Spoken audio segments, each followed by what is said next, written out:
cinta ku tinggikan, ku agungkan, aku kan memujimu baik di dalam segala duka. Katakan Yesus aku cinta, Yesus aku cinta, aku tinggikan, ku agungkan, aku kan memujimu baik di dalam segala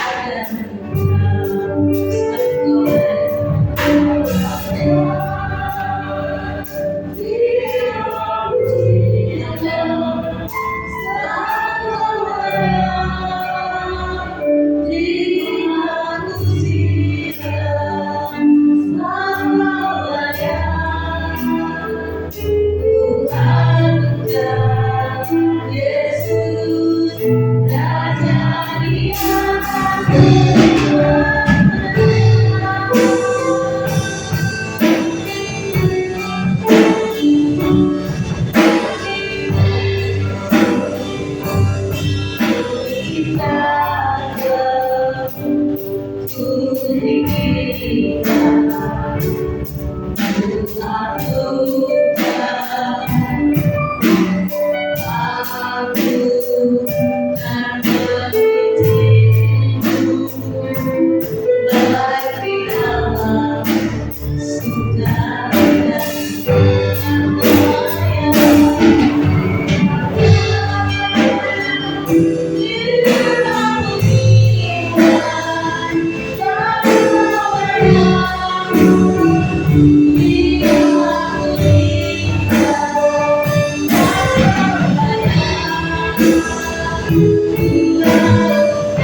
sebagai satu-satunya juru selamat yang buat kehidupan kami, Yesus.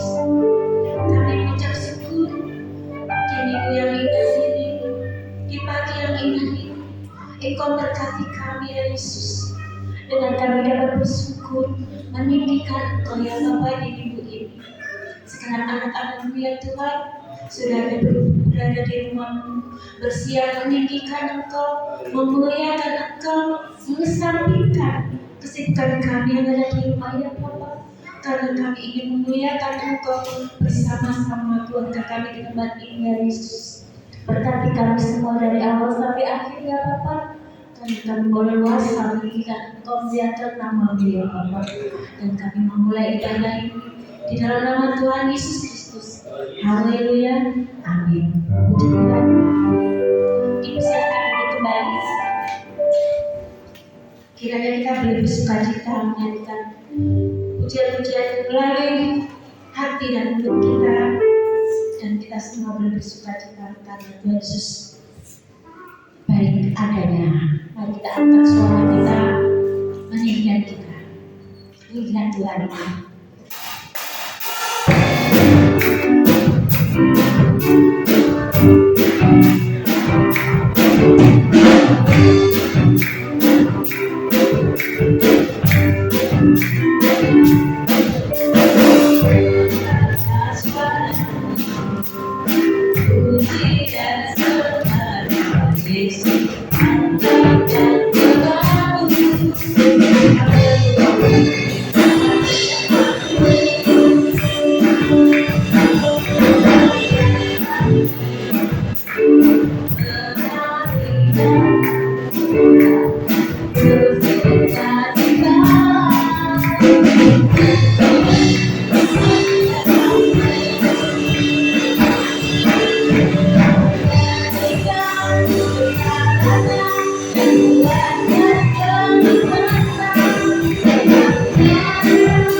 Bersukacita Tuhan, karena Tuhan sangat memperhatikan kita. Olehnya kita akan selalu penuh nyanyian karena kita adalah anak-anak juga. Amin. Boleh berjabat tangan, boleh berpas kiri kanan Bapak Ibu, karena kita bertemu kembali dalam kasih Tuhan Yesus. Itu penuh nyanyian.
Masih bersuka cita,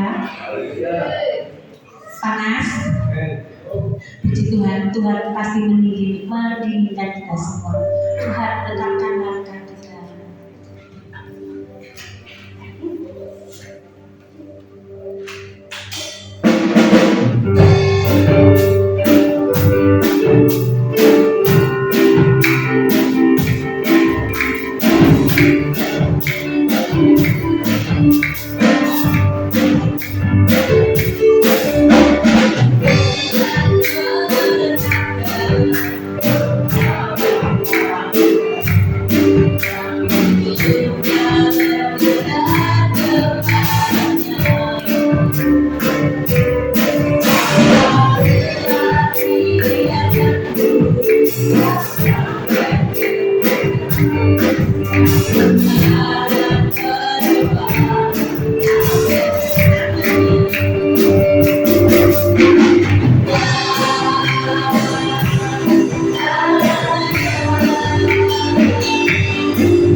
Kehidupan kita selama ini. Amin. Puji Tuhan. Tuhan adalah perisai hidup kita. Tuhan adalah kekuatan kita. Dan firman-Nya akan menunjukkan langkah kita ke arah yang benar. Puji Tuhan.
Percayalah bahwa Tuhan akan bersedia kita.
Haleluya.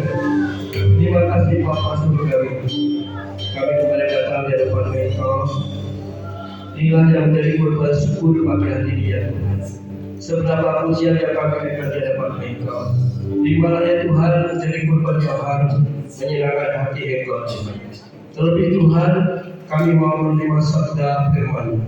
Berfirmanlah ya Tuhan, ulah kami semua, jadikanlah kami tanah hati yang subur, supaya kami bisa menerima berkat firman-Mu dengan baik dan bertumbuh dan berbuah, sehingga banyak orang merasakan berkat itu. Terima kasih ya Tuhan.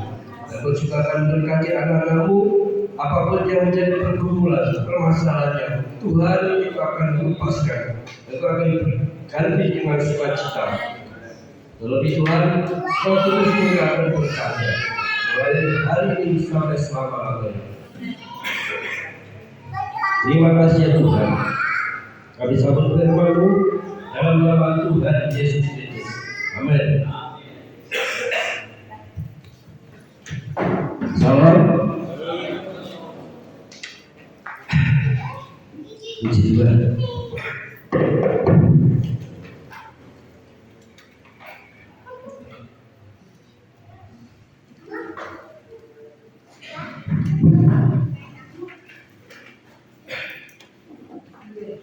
Kita akan bersama belajar firman Tuhan. Kita buka di dalam Yohanes, Injil Yohanes pasal 16 ayat 4 sampai 15.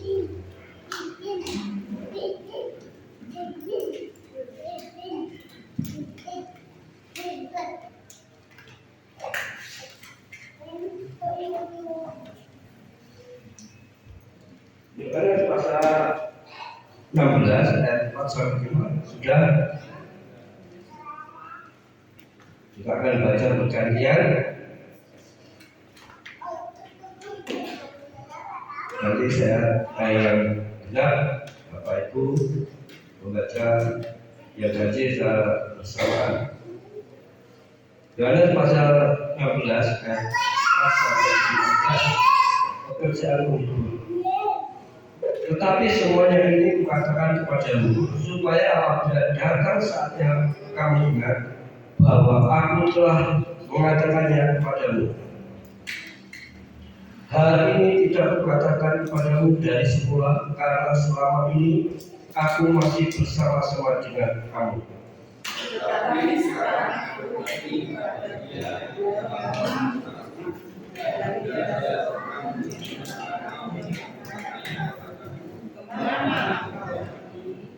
Tetapi karena aku mengatakan hal itu kepadamu, sebab itu hatimu berduka cita.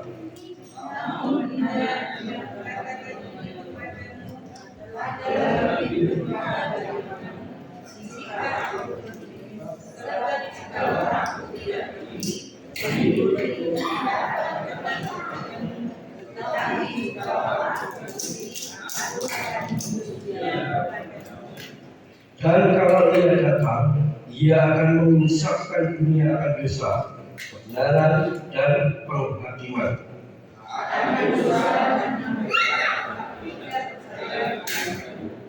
Akan kebenaran karena aku pergi ke Bapa dan kamu tidak melihat aku lagi.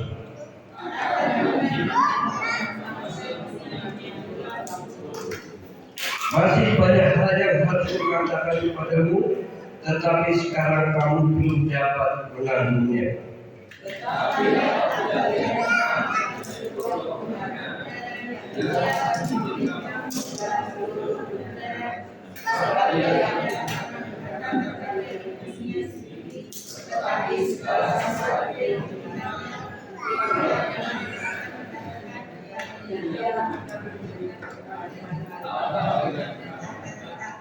Ia akan memuliakan aku, sebab ia akan memberitakan kepadamu apa yang diterimanya daripadaku.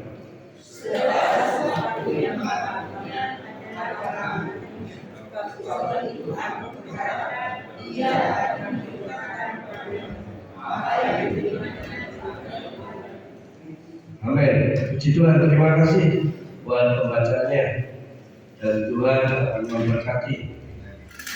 Pada pagi hari ini kita kembali belajar tentang Roh Kudus. Saudara yang terkasih, beberapa hari yang lalu memang sudah saya uraikan mengenai Roh Kudus dan Pak Thomas juga sudah memberikan gambaran tentang Roh Kudus. Tetapi karena ini memang penting bagi kehidupan gereja, bagi kehidupan kita, maka untuk memperingati hari kenaikan Roh Kudus, kita kembali diingatkan lagi. Karena pelajaran ini memang ini praktek, saudara. Jadi Roh Kudus itu kalau kita baca saja, ya seolah-olah nggak ada artinya. Tetapi kalau kita praktekkan dengan kehidupan kita, dengan kondisi kita, maka itu nyata. Ini contohnya, saudara. Jadi KKR remaja, pemuda remaja di Kediri itu akhirnya banyak yang didoakan, banyak yang rebah. Dan di antara itu termasuk anak saya, itu kan ya namanya anak belum tahu, sama temannya bilang, ayo kita ke depan, kita rebah, kita tidur. Ya seperti itulah. Tapi bagi saya tidak apa-apa, namanya anak. Kita harus dibimbing terus. Suatu saat dia akan mengerti. Memang di dalam perjalanannya dikasih pengertian. Ya rebah itu bukan karena kemauan kita atau karena mungkin temannya rebah kita ikut rebah. Tidak, saudara. Jadi yang karya Roh Kudus itu memang nyata, bisa mengubahkan seseorang, bisa menginsapkan akan dosa dan bisa menegur. Bahkan Roh Kudus itu seolah-olah pribadi yang bisa berkomunikasi. Di dalam doktrin gereja yang diutamakan itu kita harus mengakui Allah Bapa, Allah Anak, dan Allah Roh Kudus. Jadi ketiga ini pribadi yang sama, tetapi masing-masing ada pekerjaan, tugasnya yang berbeda. Roh Kudus, di sini saya akan bahas tentang Roh Kudus. Dia juga disebut Roh Penolong. Jadi siapakah Roh Kudus itu? Roh Kudus juga Roh Kristus. Saya akan bacakan di dalam Petrus 1 Petrus pasal 1 ayat 11. Siapakah Roh Kudus itu? Jadi 1 Petrus 1 ayat 11. Dan mereka memiliki saat yang mana dan bagaimana yang dimaksudkan oleh Roh Kristus yang ada di dalam mereka, yaitu Roh yang sebelumnya memberi kesaksian tentang segala penderitaan yang akan menimpa Kristus dan tentang segala kemuliaan yang menyusul sesudah itu. Saudara yang terkasih, Roh Kudus sama Yesus itu memang mempunyai kedudukan yang sama. Saat Yesus ada, kenapa Roh Kudus itu belum diberikan? Karena intinya ketika kita belum memuliakan Tuhan, maka Roh Kudus itu juga tidak akan bisa kita rasakan. Ya kita harus memuliakan Tuhan. Jadi ibaratnya seandainya orang bertobat atau percaya kepada Yesus, itu adalah pekerjaan Roh Kudus. Jadi Roh Kudus menginsapkan akan dosa. Jadi orang itu dipilih Tuhan, diingatkan akan dosa-dosanya. Contohnya Rasul Paulus. Rasul Paulus sebelum dia mengabarkan firman Tuhan, dia itu pekerjaannya apa? Membunuh, memenjarakan orang-orang Kristen. Dia dengan stempel kerajaan Romawi, dia menghasut, istilahnya laporannya ke kerajaan itu, orang Kristen itu bisa bikin kekacauan karena dia tidak percaya Kaisar. Dia tidak mau menyembah Kaisar, dia menyembah Tuhan. Akhirnya Kaisar juga merasa tersaingi. Silakan penjarakan, bunuh kalau perlu.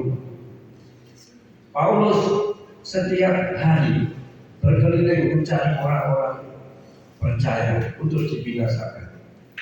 Tetapi karena Tuhan itu mengasihi, di tengah jalan dia mendapatkan suara, jangan engkau aniayakan aku. Dan sinar yang begitu menyenangkan sehingga dia buta. Setelah didoakan, memang butanya itu tidak total ya. Jadi ketika didoakan sembuh, tapi sembuhnya itu tidak sebagus aslinya. Jadi masih rabun ya. Jadi mungkin kalau tidak pakai kacamata menulis itu juga tidak kelihatan. Tetapi setelah dia ditangkap Tuhan menjadi orang percaya, maka dia minta ampun kepada Tuhan, mengaku, bahkan dia menyesal. Dia berbalik arah. Kalau dulunya membinasakan, sekarang malah mengajar. Dan pengajaran Paulus itu di antara rasul-rasul yang lain itu paling banyak. Dia menulis surat saja dia paling banyak. Dia kurang lebih 12 atau 13 surat yang dia tulis. Dan dia pelayannya berkeliling antar negara sudah. Jadi dari Timur Tengah bisa ke Eropa, bisa ke Asia. Itu zaman dulu saudara. Kalau zaman sekarang antar negara itu biasa karena ada pesawat, ada transportasi yang mudah. Kalau dulu paling kereta saudara, kuda, kereta, onta. Jadi perjalanan itu memerlukan waktu yang lama. Dan Roh Kudus itu selain dia Roh Tuhan sendiri, dia juga Roh kebenaran. Jadi di dalam pembacaan tadi, di dalam Yohanes 16 ayat 13 sampai 15, dia menyatakan bahwa dia adalah Roh kebenaran. Jadi kebenaran itu datangnya dari Tuhan dan itu diilhami oleh Roh Kudus. Jadi orang yang dipenuhkan dengan Roh Kudus, pasti tandanya dia menyatu dengan Tuhan, ada kebenaran. Dan Roh Kudus juga bisa dia menghibur, memberikan pertolongan. Di dalam Yohanes yang 16 ayat 4 sampai 12 ini dengan jelas Roh itu memberikan pertolongan. Pertolongan kepada siapa? Kepada orang-orang percaya. Jadi meskipun kita menjadi orang Kristen, kadang seolah-olah Roh Kudus itu jauh, seolah-olah kita susah untuk mendekatinya. Saudara yang terkasih, dalam momen yang indah, peringatan hari Pentakosta, hari kenaikan Tuhan, itu memang ada, memang terjadi. Dan murid-murid Tuhan, kalau yang dulunya itu penakut, contohnya Petrus itu murid yang paling berani. Tetapi sebelum dipenuhkan dengan Roh Kudus, dia juga menjadi takut. Misalnya ketika dia menyangkali Tuhan, sebelum ayam jangan berkokok, engkau sudah menyangkal aku 3 kali. Dan ketika Petrus melihat Yesus diadili, ada seorang anak yang bertanya, loh Bapak ini kan bersama dengan Yesus, muridnya Yesus, tapi dia bukan, aku tidak kenal. Jangan bilang seperti itu. Dia pergi, seolah-olah dia ini tidak kenal dengan Tuhan. Tetapi benar apa yang dikatakan Tuhan, bahwa dia menyangkal 3 kali sebelum ayam jangan berkokok. Dan ketika Yesus melihat dan Petrus juga menatap, pandangannya ketemu, dia pergi dan menangis. Dia menyesal karena tidak ada kekuatan, tidak ada kuasa. Yang namanya manusia pasti inginnya yang baik, tetapi kalau tidak disertai dengan Roh Kudus, maka perjalanan kita ini ibaratnya orang jalan itu ada yang jatuh bangun, bahkan banyak jatuhnya. Tetapi kalau kita disertai dengan Tuhan, maka kejatuhan apapun Tuhan itu menolong. Misalnya hari ini saudara mengalami sakit, tetapi ketika kita mengandalkan Tuhan tolong saya, sebenarnya Tuhan juga menolong. Tapi kadang kita ini memohonnya terlambat juga. Toh seandainya Tuhan tidak langsung menolong, kita tetap beriman, kita tetap percaya bahwa kuasa Tuhan itu lebih dahsyat. Contohnya saudara, saya kemarin itu ikut KKR di Bali. Dalam perjalanan pulang masuk kendaraan itu saya langsung pusing gitu, tak kuat. Maunya makan, tidak ada selera, jadi saya jadi makan. Dan di sana ada Pak Markus, saya tolong dipijetin, jadi agak ringan gitu. Jadi keringat yang keluar itu memang banyak, tapi akhirnya mulai nyaman. Bahkan teman-teman yang lain, apa biasa pulang dulu Pak? Gak usah, saya masih kuat kok.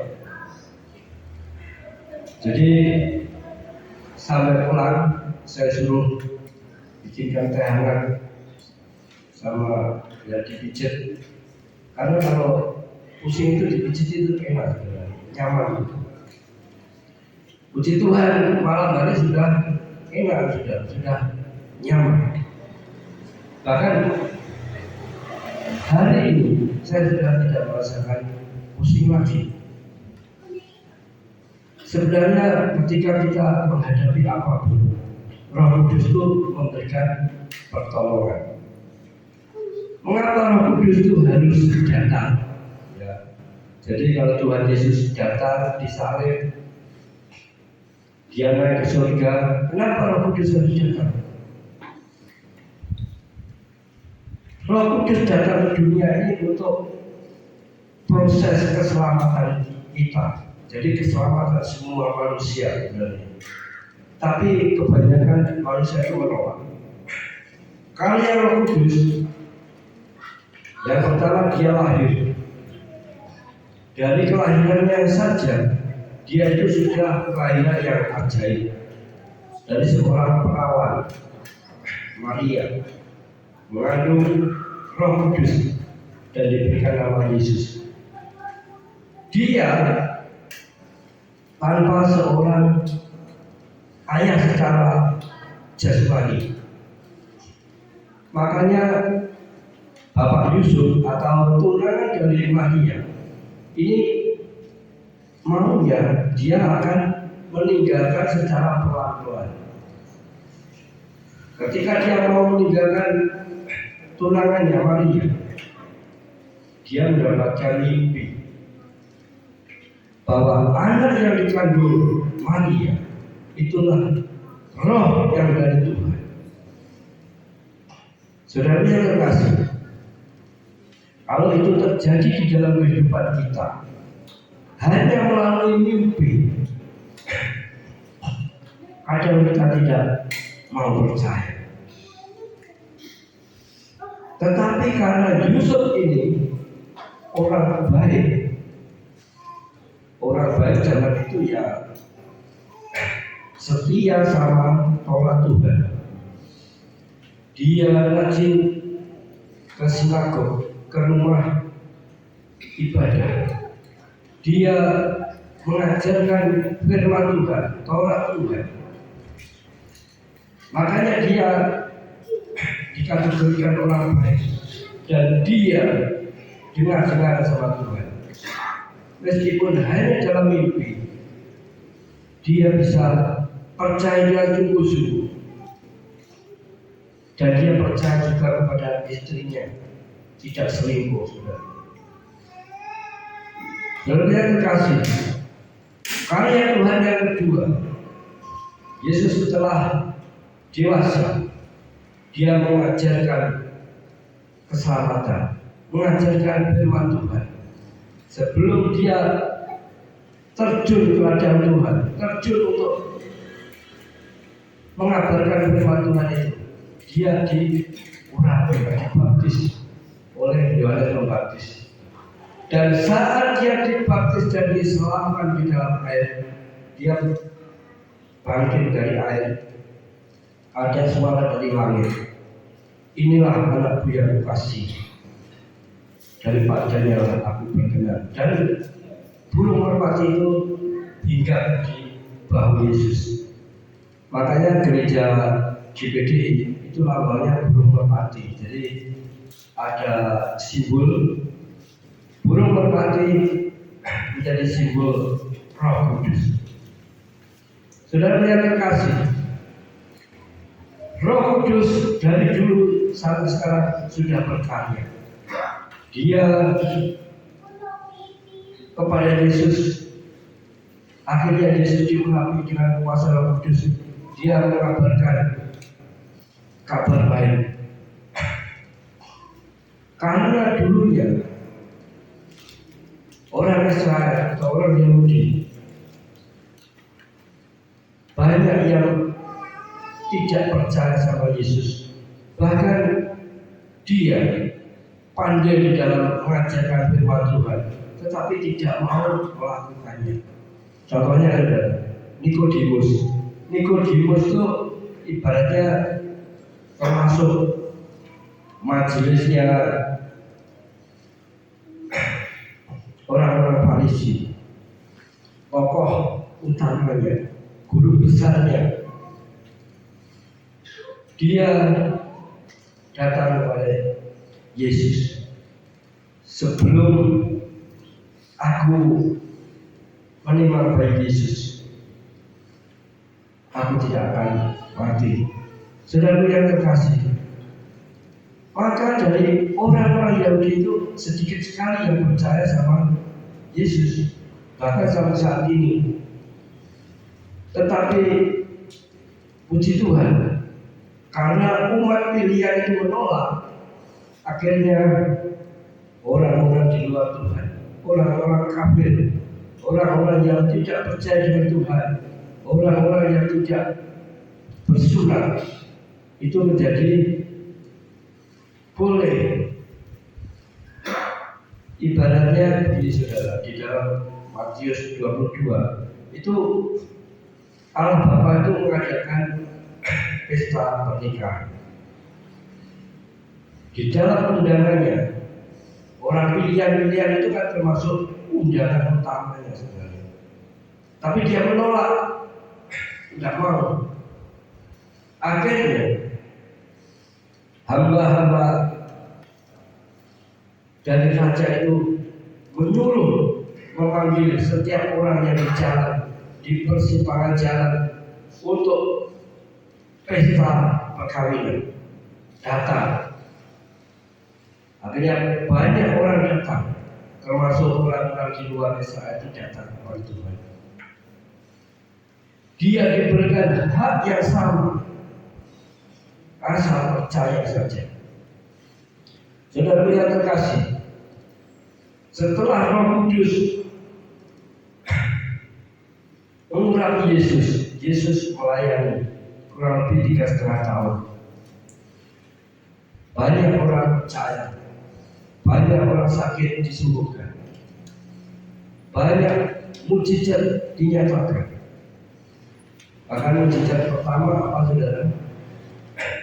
Mukjizat Yesus yang pertama, mukjizat Yesus yang pertama adalah di pesta perkawinan di Kana, air menjadi anggur. Dan yang terakhir, mukjizat Yesus adalah ibaratnya perempuan, 5 perempuan yang bijaksana dan 5 perempuan yang bodoh. Di dalam pesta perkawinan itu kadang kita sebagai anak-anak Tuhan, di dalam persiapan, di dalam menyongsong Tuhan itu kadang tidak lebihnya adalah perempuan yang bodoh. Kenapa saya katakan seperti itu? Kita terlalu santai saja. Padahal perjamuan kawin itu tinggal menunggu mempelai laki-laki. Kalau sudah menunggu, tentunya harinya kan sudah ditentukan. Misalnya hari Senin, mulai persiapan kurang lebih Senin sore lah, karena perjalanannya jauh. Ditunggu sampai sore, sampai malam. Makanya baru datang malam hari. Demikian kita ini menyongsong Tuhan itu kadang seenaknya saja. Jadi menyongsong Tuhan itu dengan tidak sungguh-sungguh. Menyongsong Tuhan itu kalau nggak repot aja saya ke gereja. Itu namanya tidak sungguh-sungguh, saudara. Jadi saudara yang terkasih, saudara harus punya komitmen. Waktunya ibadah kita harus ke gereja. Ya kecuali kalau itu memang penting sekali. Ya mungkin keluarga yang sakit atau gimana. Ya itu tentunya kita bisa berdoa juga di rumah. Tetapi kalau tidak ada hal yang darurat, ya kita tetap ke gereja. Kalau orang hari ini, bahkan orang-orang muda hari ini, jangankan hujan, gerimis saja sudah menjadi alasan. Hujan di sana hujan ya, gerimis itu sebenarnya bisa diatasi juga. Hujan pun bisa diatasi. Kalau tahu waktu mau hujan ya berangkatnya diawali. Kalau tahu gerimis ya pakai mantel, itu solusi. Jadi ibaratnya kita itu mau ketemu kekasih kita.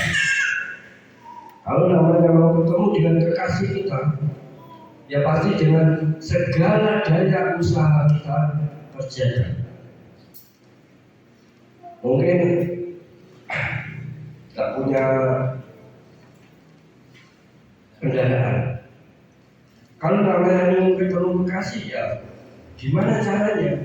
Mungkin naik Grab, naik ojek.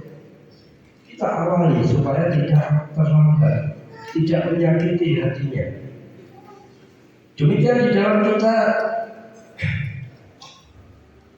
mau ketemu dengan Tuhan, kita harus upayakan satu hal yang harus kita imani. Tuhan itu sanggup menolong, sanggup mengubahkan kondisi yang tidak mungkin menjadi mungkin. Misalnya hujan, ya kita berdoa, Tuhan kerjakan hujan supaya saya bisa ibadah. Toh kalau tidak ada, kita ada marga, kita ada payung, kita berusaha.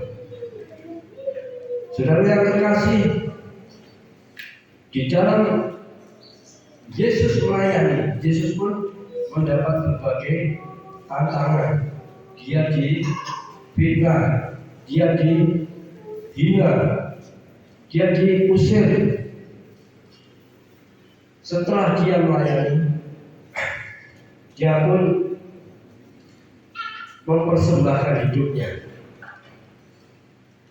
Kalau Yesus tidak baik atau Yesus itu cacat, mungkin di dalam pelayanannya sempat membunuh orang, maka dia menjadi korban. Karena kayu salib itu menjadi cacat, tidak berkenan. Tetapi karena pelayanannya sempurna, dia tidak bercacat dan celah, maka dia menjadi penebus satu-satunya.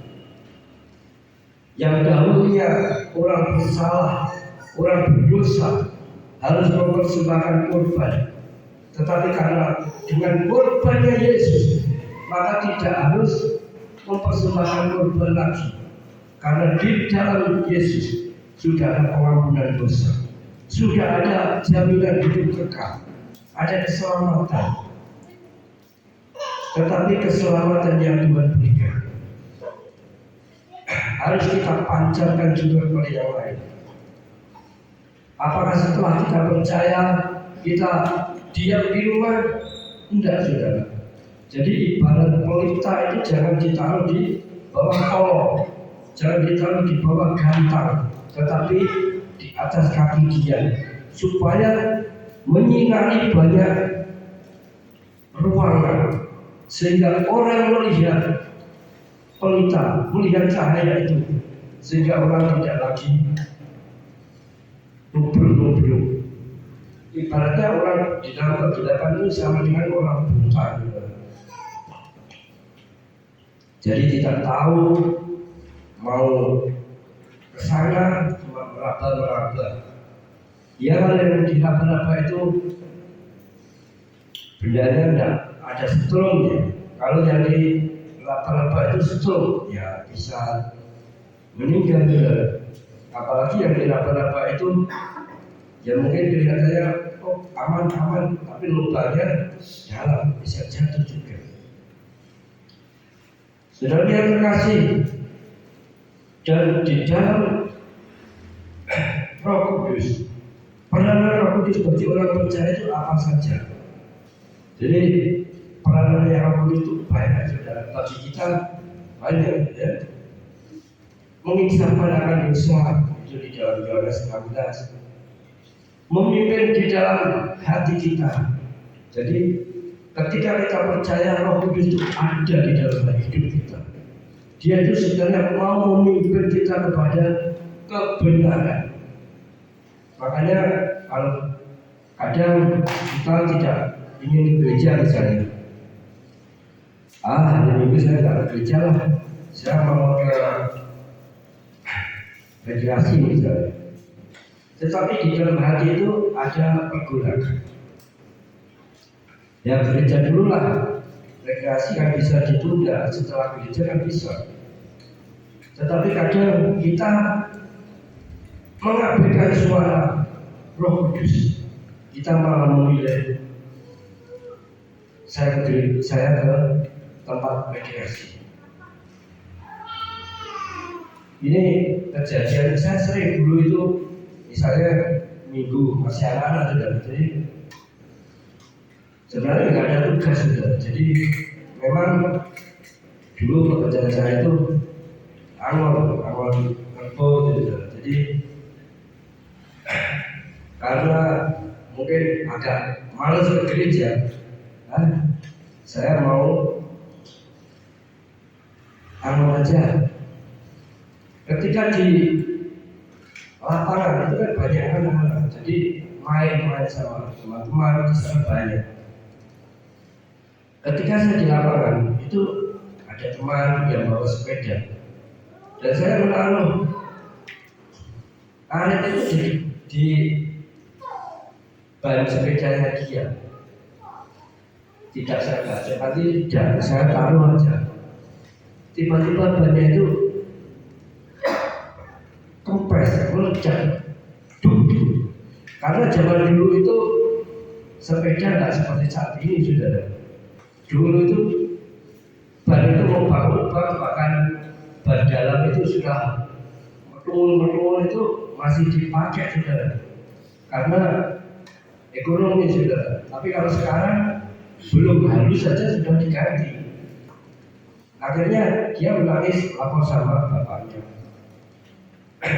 Terus siapa yang bacot balik sepeda aku? Terus dia akhirnya diminta. Ya namanya anak sudah, jadi kita kasih sudah. Padahal itu Arif pinjam sama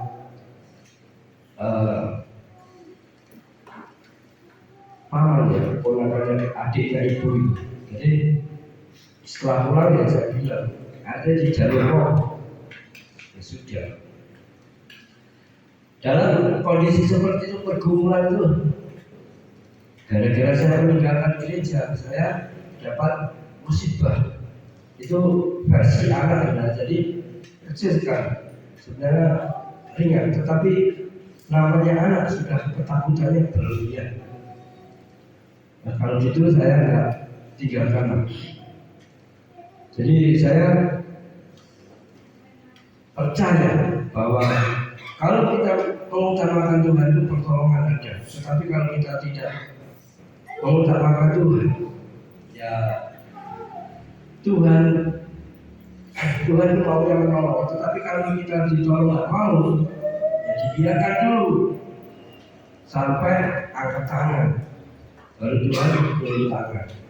Kalau kita belum menyerah, kita masih berusaha, Tuhan ya biarkan dulu. Tetapi ketika kita menyerah, maka Tuhan sudah memberikan pertolongan.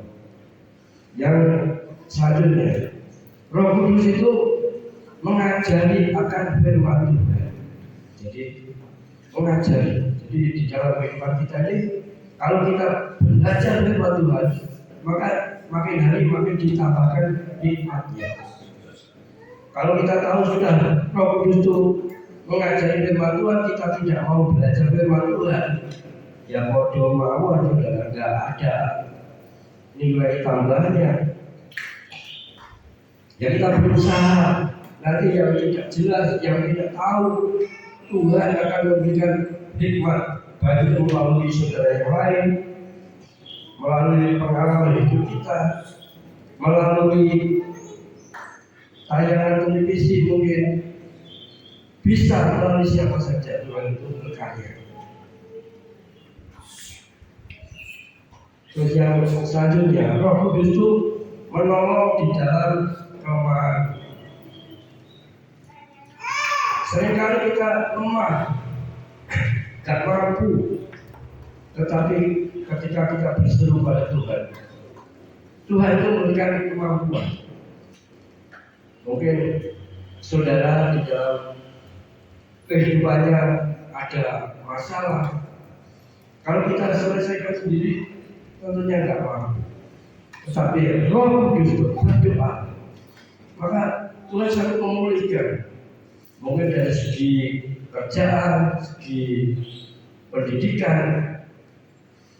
Kalau kita mengandalkan kekuatan kita menjadi sombong. Tetapi kalau kita mengadakan Roh Kudus, maka kita akan ditolong Tuhan. Atau mungkin saudara dalam kondisi puncak, saudara berhasil, saudara dalam kondisi nyaman, akhirnya saudara tidak melibatkan Roh Kudus di dalam kehidupan saudara. Itu artinya saudara bisa menjadi sombong, saudara bisa mendukakan Roh Kudus. Dan yang terakhir, Roh Kudus itu sebagai materai, yaitu jaminan. Kalau ibaratnya kita membeli sesuatu, membeli sepeda motor misalnya, dan saudara masih punya uang 500 atau 1 juta, itu bisa menjadi jaminan bahwa saudara akan membayar lunas untuk mendapatkan sepeda motor itu. Sebelum kita mendapatkan motor atau sebelum kita membayar lunas, tetapi kalau kita sudah memberikan DP, kita sudah dianggap boleh menggunakannya. Mungkin yang ditahan adalah BPKB-nya, tapi kendaraannya kan bisa kita gunakan. Demikian Roh Kudus itu menjamin kita. Jaminan keselamatan itu ada di dalam orang-orang percaya. Tetapi apakah jaminan yang Tuhan berikan, keselamatan yang Tuhan berikan itu kita kerjakan? Kita anggap, oh saya tidak percaya. Kalau kita tidak percaya, maka jaminan yang dari Tuhan keselamatan itu ya tentunya tidak dapat, saudara. Tapi kita percaya bahwa keselamatan itu datang dari Tuhan. Dan karena kita sebagai orang yang sudah diselamatkan, maka kita juga ingin bersaksi kepada yang lain. Yang namanya orang yang sudah diselamatkan itu pasti senang. Ibaratnya kamu mau dibunuh, mau dipenjara, tetapi dibatalkan. Kamu jadi orang yang bebas, selamat. Tetapi dengan kebebasannya itu, kita harus gunakan juga untuk menyelamatkan yang lain, menyelamatkan saudara kita, menyelamatkan tetangga kita. Dengan cara apa? Menyaksikan. Mungkin menyaksikan dengan kehidupan kita. Orang Kristen di lingkungannya harus menjadi contoh. Mungkin di dalam mendidik anaknya, di dalam berkomunikasi. Kalau orang di luar Kristen, komunikasinya itu pasti bahasanya macam-macam, bahkan memaki-maki, bersumpah serapah. Tetapi kalau orang Kristen, ya jangan sama, saudara. Ya harus ada perubahan karena Roh Kudus tadi. Jadi diubah. Jadi yang dulunya kita ini ibaratnya galak, emosional, sekarang diubah menjadi kalem, menjadi sabar, menjadi murah hati. Saudara yang terkasih, di dalam kita menuju Tuhan, tentunya kita ingin juga mendapatkan karunia Roh Kudus. Mungkin hari Kamis tanggal 14 itu hari kenaikan Roh Kudus. Nanti ada ibadah pagi dari jam 8 juga. Kita ibadah bersama-sama seperti ini. Dan setelah itu, setiap sore ketika ada acara ibadah yang lain, maka kita berdoa, kita berkumpul berdoa, memohon rindu akan Roh Kudus. Mungkin saudara ada yang beranggapan, apa perlu kita berdoa 10 hari? Perlu, saudara. Jadi ketika kita berdoa itu belajar mencari hadirat Tuhan. Meskipun di dalam perjalanannya itu tidak 1 tahun, 2 tahun kita langsung mengerti atau diperlukan Roh Kudus, gak masalah saudara. Minimal ada kegiatan, ada usaha. Jadi Tuhan itu mau supaya kita ini tambah hari tambah setia, tambah hari tambah cinta Yesus. Jadi ada pergerakan bertumbuh. Kalau tanaman ditanam, misalnya tanaman jagung ditanam 1 minggu daunnya 2 minggu daunnya 3 minggu, sampai usia mungkin kurang lebih 45 sampai 50 hari itu mulai ada buah, ada tongkol. Tongkolnya tapi belum ada isinya, masih kulit sama tongkol saja, tidak ada buahnya. Tapi setelah 50 hari ke atas mulai berisi, 70 hari, 75 mulai mengeras. Kok tahu? Karena ada tawaran saudara. Jadi biasanya kalau tanam jagung itu, kalau jagung biasa ya, jagung yang bukan jagung manis, jagung biasa itu umur 50 hari itu sudah mulai ada tongkolnya. Umur 75 sampai 80 hari itu buahnya sudah mengeras. Karena di dalam peternakan sekarang itu membeli itu sama kebun sama buahnya itu umurnya kurang lebih 80 hari. Karena buahnya itu mulai mengeras. Bisa dikasihkan makanan ternak baik sapi, lembu, kambing, domba, itu menjadi vitamin yang luar biasa, vitamin yang bagus. Saudara yang terkasih, di dalam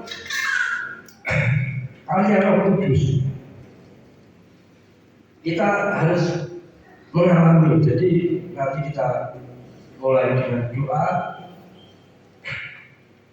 dan bukti dari kehadiran Roh Kudus kita bisa rasakan. Jadi bukti ada Roh Kudus dalam hidup kita, ada damai, ada sukacita.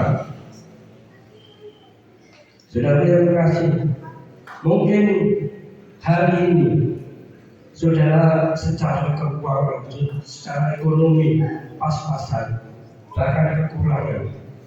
Tetapi kalau Roh Kudus menolong saudara, maka saudara bisa sukacita, bisa damai sejahtera. Tetapi kalau kita tidak mengandalkan Roh Kudus, ya kita pasti susah. Kita tidak punya apa-apa. Karena Roh Tuhan itu jaminan keselamatan tadi. Jadi meskipun kita di dunia ini susah, di dunia ini menderita, tetapi seperti Lazarus, dia di pangkuan Bapak Abraham, dia ada di kerajaan surga. Orang yang kaya, makannya berlimpah, bahkan mungkin di piringnya itu sampai penuh, ikan banyak bahkan jatuh. Ibaratnya dia bermewah-mewah, tetapi kalau dia tidak selamat juga sia-sia, binasa. Jadi tidak ada artinya. Hidup manusia itu sebentar, bagaikan uang, bagaikan bunga rumput, sebentar mekar indah, sebentar menaik lalu, akhirnya gak ada artinya. Dan bukti dari kehadiran Roh Kudus, selain ada damai sukacita, juga terjadi perubahan karakter. Jadi watak kita Banyak orang mengatakan watak itu tidak bisa dirubah. Itu ya pendapat mereka itu kurang tepat sudah. Memang mengubah watak seseorang itu susah, tetapi di dalam Tuhan itu tidak ada yang mustahil. Jadi watak sebesar apapun, segandang apapun, seperti di awal sudah saya katakan, Paulus dia membenci orang percaya, membunuh, tapi dirubah menjadi pelayan yang paling setia. Dan bukti kehadiran Tuhan, selain watak kita yang berubah menjadi lebih baik, ada keberanian, ada semangat, ada kesungguhan untuk melayani Tuhan.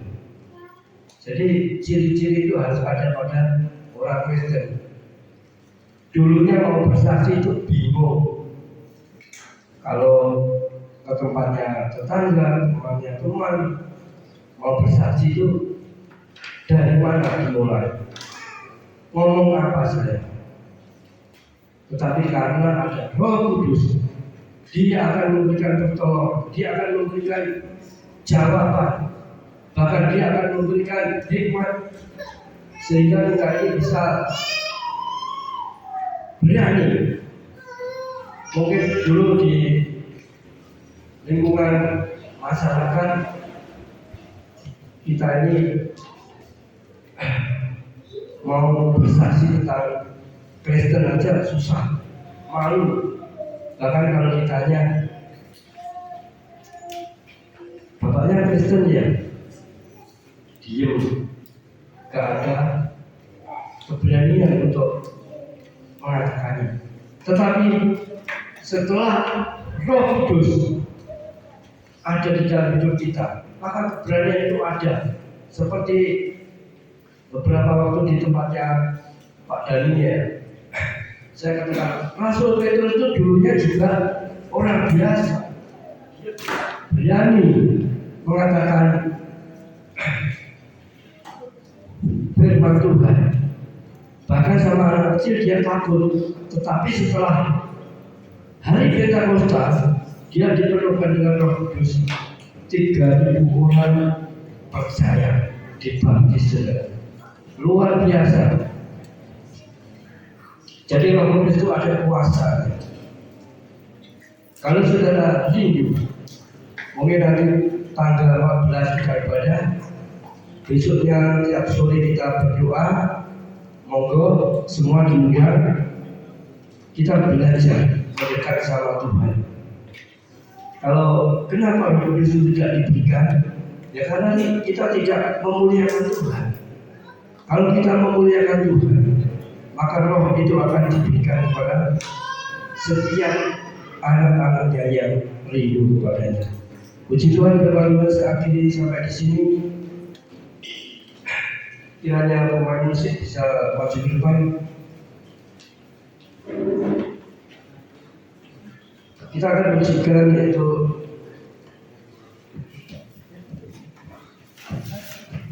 berhembuslah Roh Kudus di tempat ini.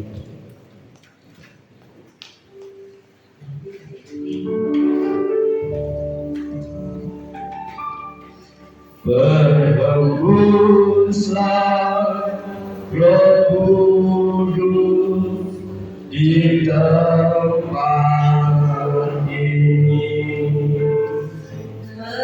Berhembuslah Roh Kudus dengan kuasa-Mu.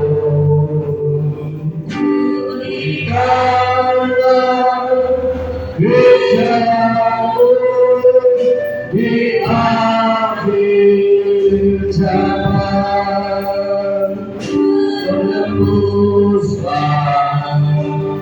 berhembuslah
Tiap hari Tuhan dengan keindahan demi keindahan yang Tuhan telah sediakan.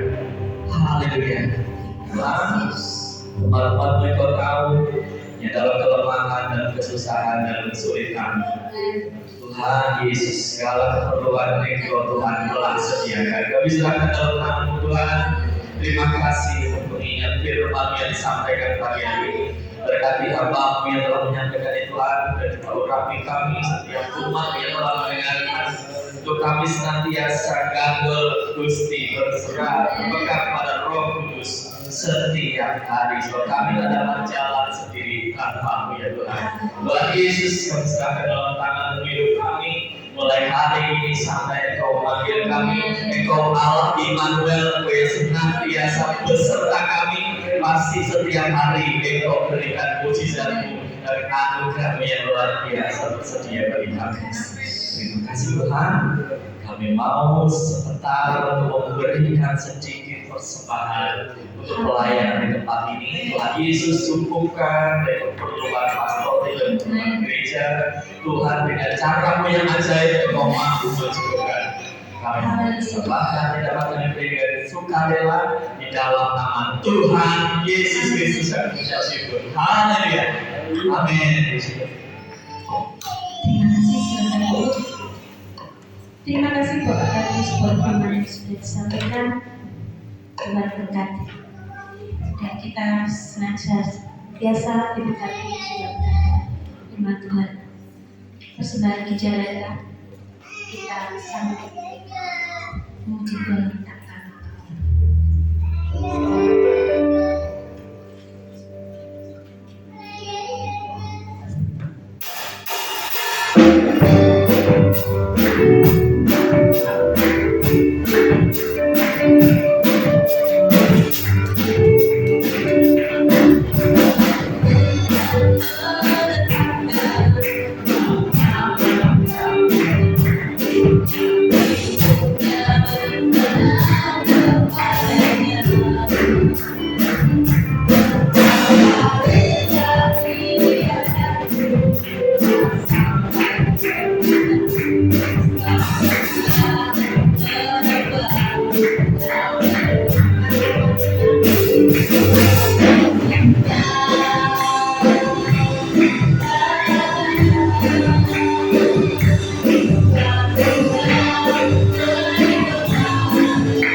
Yesus persembahan Bapak Ibu yang dikasih.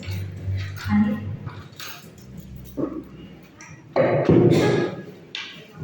Shalom, selamat pagi. Saya mengumumkan untuk tanggal 24, besok minggu kan masih tanggal 17. Tanggal 24 kita kedatangan tamu, yaitu Bapak Sony Setiawan dari GPID Hadios Yogyakarta. Yang kita datangkan tamu di sini, saya tidak tahu berapa jumlah orangnya, ya.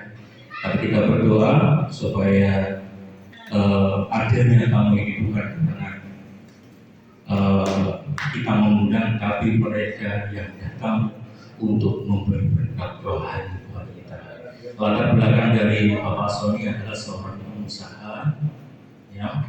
Ya, kita berdoa bahwa Tuhan sendiri akan memberkati keluarga dan seluruh layaknya dan juga memberkati kita pada tempat ini. Dan untuk tanggal 17 Mei nanti pelayanan Widel, nanti saudara Yesaya, untuk pemain musiknya ada Indra dan Elia dan saya. Puji nama Tuhan. Ini pengumuman yang dapat saya sampaikan pagi hari ini. Mari, ya. Tanggal 14 ada ibadah jam berapa? Tanggal 14 ada ibadah kenaikan. Ibu, Bapak Ibu minta jam berapa? Jam 7 atau jam 8? Gimana? Mau tetap seperti ibadah jam pagi atau sore?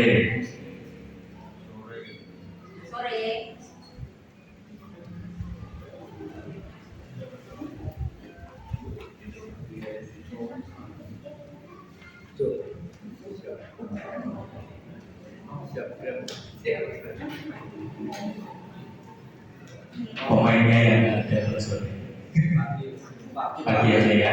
Pagi jam berapa? Jam 8? Oke, tanggal 14 hari Kamis. Ya, ibadah kenaikan yang akan diadakan nanti jam 8 pagi di tempat ini untuk masalah nanti. Ya, omsetnya ada di Pasori. Oh. Gilirannya Mas Bagot, tapi Pinjam tempat pinjam tempat di sini. Oh, yang punya gawe Pak Gatot, tempatnya di gereja. Oke, siap. Sekali lagi, untuk hari Selasa komselnya yang punya ketempatan itu Bapak keluarga Bapak Gatot, tetapi untuk tempatnya ada di pastori atau di gereja. Dan tanggal 14 Mei ibadah kenaikan Yesus Kristus ibadahnya jam 8 pagi. Puji Tuhan, sudah. Oke, mari kita berdiri. Kita akan selesaikan ibadah kita pagi hari ini.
Kami bersyukur dan berterima kasih Tuhan kehadiran dan penyertaan-Mu di dalam ibadah kami pada saat pagi hari ini dari awal sampai ada akhirnya.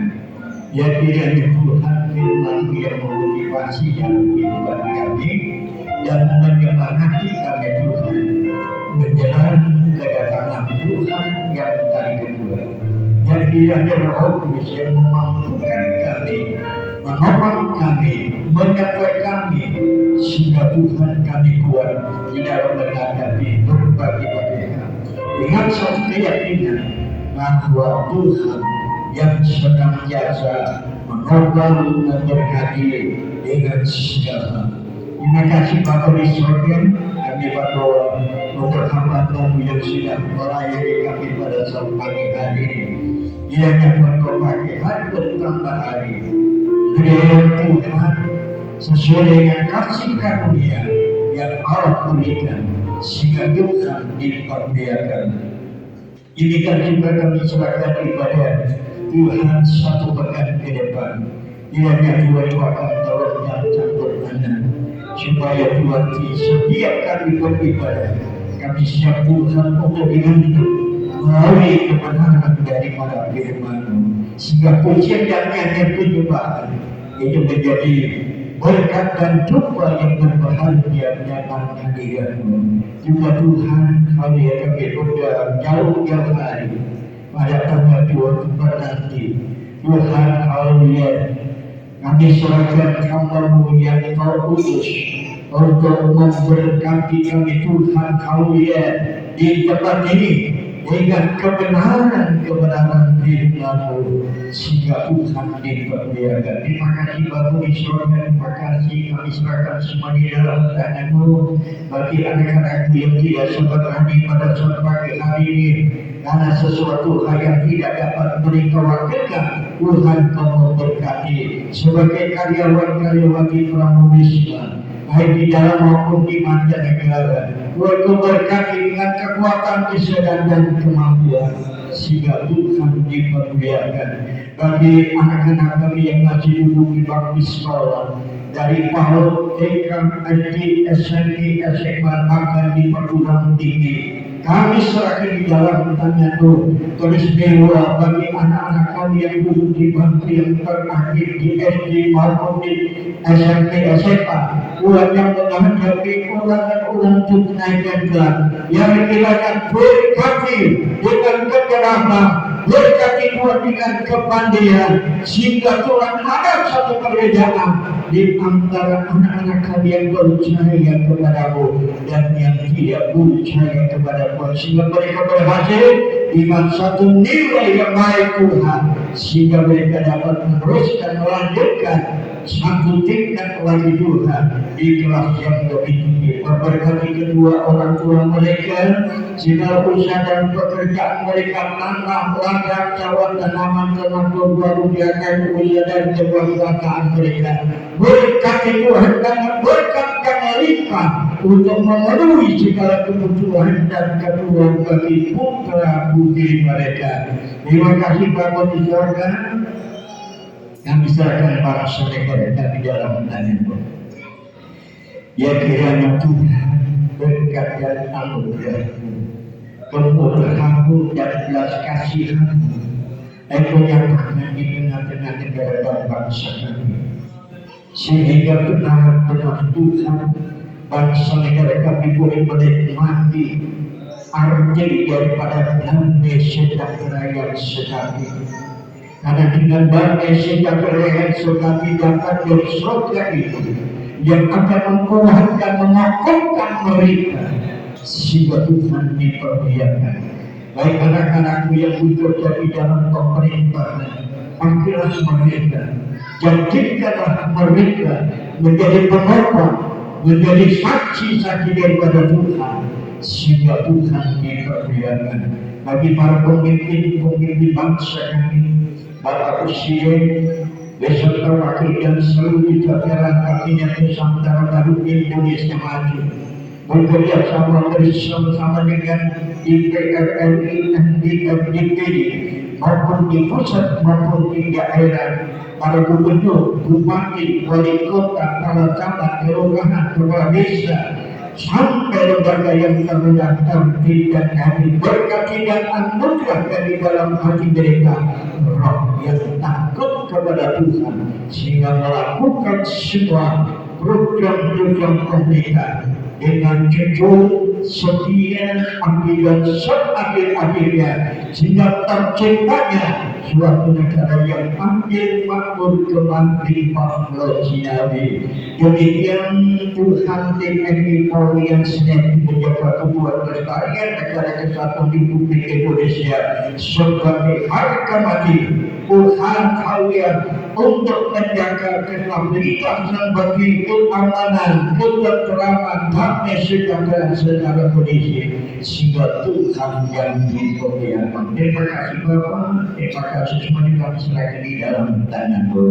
Sementara kami akan berpulang menuju ke rumah kami masing-masing. Ya kiranya Tuhan penyertaan, penjagaan, perlindungan yang daripada Tuhan Roh Kudus menjadi penghibur dan pemimpin kami.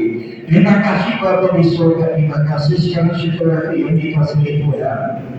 Sebelum kita meninggalkan rumah ibadah di kejadian bulan ke rumah kita masing-masing, dia kiranya kita akan membawa Tuhan berkat rahmat anugerah daripada Bapa, Putra Yesus Kristus damai dan sejahtera, Roh Kudus menyertai kita semua pada saat pagi hari ini sampai Maranatha Tuhan Yesus datang yang kedua. Terpuji-pujilah bagi nama-Mu kekal untuk selama-lamanya di dalam nama Tuhan Yesus Kristus kami sudah berdoa dan bersyukur. Haleluya.